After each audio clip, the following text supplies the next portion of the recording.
Hi guys, আসসালামু আলাইকুম। চড়ুই পাখি পেয়েছি, আপনাদের সবাইকে স্বাগতম। আশা করি আপনারা সবাই ভালো আছেন। আল্লাহর রহমতে আমিও ভালো আছি। সকাল সকাল ঘুম থেকে উঠে ফ্রেশ হয়ে ঘর ঝাড়ু দিয়ে বিছনা গুছাতে চলে আসলাম। এই তো বিছনা গুছানো শেষ হয়ে গেলে তারপরে কিছু জামা কাপড় আছে, ওগুলো গুছিয়ে রেখে দিব।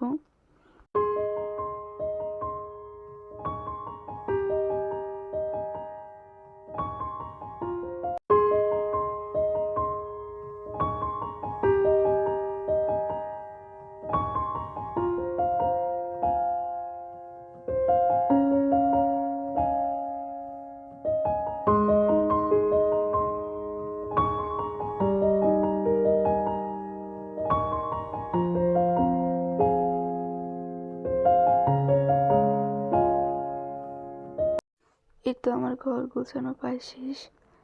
এখন আমি সংসারে কিছু কাজ করতে যাব। আমাদের এখানে প্রতি সপ্তাহে বাজার বসে, শুক্রবার আর সোমবারে। তো বাবা শুক্রবার বাজারের দিন কিছু কাঁচামরিচ আর ধনেপাতা এনেছিল। কাঁচামরিচের ফটো ছেড়ে রাখবো, আর ধনে পাতারও বেছে রেখে দিব।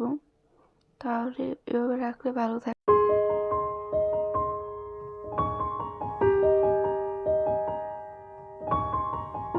তো আমার ধনেপাতা বাছা শেষ হয়ে গেছে, এখন রান্না করতে চলে যাব।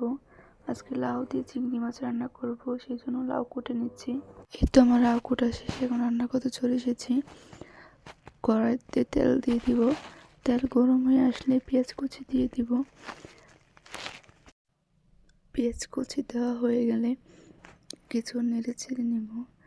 পেঁয়াজ একটু ভালো মতো হয়ে আসলে পরিমাণ মতো লবণ দিয়ে দিব। পাশে চুলায় ভাত বসিয়ে দিয়েছিলাম, পেঁয়াজ হয়ে এসেছে। এখন একটু রসুন বাটা দিয়ে দিব। রসুন বাটা দিয়ে একটু নাড়াচাড়া দিয়ে রেখে দিয়েছিলাম। তারপর পরিমাণ মতো হলুদের গুঁড়ি দিয়ে কিছু নাড়াচাড়া দিয়ে ভালো মতন কষিয়ে নিব মশলা কষানো হয়ে গেলে চিংড়ি মাছ দিয়ে দিলাম। আজকে চিংড়ি মাছ দিয়ে ডাল দিয়ে রান্না করব। চিংড়ি মাছ দিয়ে কিছুক্ষণ ভালো মতন কষিয়ে নিব। সামান্য একটু পরিমাণ মতো পানি দিয়েছিলাম। এখন আমার চিংড়ি মাছ কষানো শেষ। এখন কুটে রাখা লাউগুলো দিয়ে দিলাম। আজকে আমার শরীরটা বেশিটা ভালো না, সেই জন্য ভয়েসটা একটু অন্যরকম শোনা যাচ্ছে।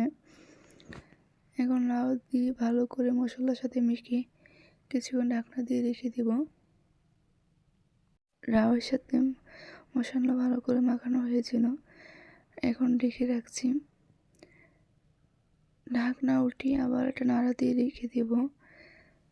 কিছুক্ষণ ভালো মতো নাড়াচাড়া দিয়ে আবার ঢেকে রাখছি। এই তো আমার লাউ হয়ে গেছে। একটু ধনেপাতা দিয়ে আবার ঢেকে রাখলাম। কিছুক্ষণ পরে সেটা নামিয়ে ফেলবো। এই তো আমার লাউ রান্না শেষ। একটু জিরা গুঁড়ি দিয়ে দিলাম। এই তো আমার রান্না শেষ। আজকে টমেটো কেচাপ বানাবো, সেই জন্য কুটে রাখা টমেটোগুলো কড়াইতে দিয়ে দিলাম। সামান্য একটু পরিমাণ মতো পানি দিয়ে দিয়েছিলাম। দিয়ে এখন একটু নাড়া দিয়ে ঢেকে রাখবো। কিছুক্ষণ পর ঢাকনা উঠিয়ে আবার একটা নাড়া দিয়ে দিব। দেখেন আমার টমেটো কিন্তু পানি বের হয়ে গেছে। এখন আবার নাড়াচাড়া দিয়ে আবার কিছুক্ষণ ঢেকে রাখবো। এখন ঢাকনা উঠিয়ে আবার একটা নাড়াচাড়া দিব। দেখেন আমার টমেটো থেকে ভালোই পরিমাণ মতো পানি বের হয়ে গেছে। এখন ডাল ঘুটনি দিয়ে একটু গুটে নেব, তাহলে কী হবে কি ছোপা ছোপা থাকবে না। আমি এখানে রান্না বসিয়ে দিয়ে বান্না বানাতে চলে এসেছি। টমেটো রান্না বানাবো, সেই জন্য টমেটোগুলো কেটে নিলাম। আজকে তারপরে তেঁতুল, টমেটো, লবণ আর মরিচের গুঁড়ো দিয়ে ভালো মতো মেখে নিচ্ছি। টমেটো মাখানো হয়ে গেছে, এখন সব মিলে খেয়ে নেব। এখন আমি আবার ঘরে চলে এসেছি রান্না করতে। এখন আমি বেগুন ভর্তা করব, সেই জন্য বেগুন মাঝখান থেকে কেটে লবণ আর সর্ষের তেল দিয়ে মেখে রেখেছিলাম। তারপর বেগুন পুরানো হয়ে গেছে, চুলা নিভিয়ে এখন বেগুনগুলো নামিয়ে ফেলবো। বেগুনের খোসা ছেড়ে নিচ্ছি।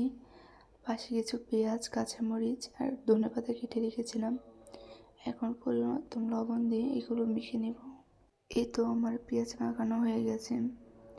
এখন বেগুনগুলো দিয়ে দিচ্ছি। বেগুনগুলো দিয়ে ভালো করে একটু মেখে নেব।